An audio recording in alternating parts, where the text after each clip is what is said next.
निस्किहाल्यो के हो रे हात चाल्नुपर्छ छोरी मेरो परीक्षा छ जिन्दगीले हाम्रो आजै परीक्षा लिन्छ छोरी कहाँ जाने किन भाग्ने हामी म तँलाई बाटोमा जोडिन छोरी छ्यान न म किन जाने त भन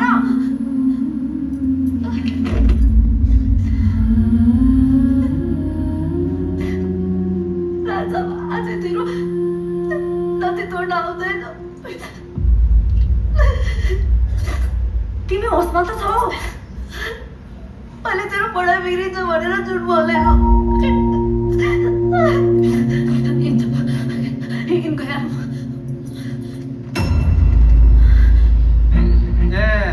फेरि भाग्न लाग्यो कि फेरि मर्न जान लाग्यो कि त मर्न जान लाग्यो होइन बाँच्न जान लाग्यो मलाई जान्दैौ न महाराज तिम्रो पनि त भान्जी हो नि पहिला राजा साहबले मेरो हात भाँचिसकेछ त्यो तँलाई पनि थाहा छ यसपालि मेरो गर्दन छिनाउँछ यता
मेरो ड्युटी सकियो रे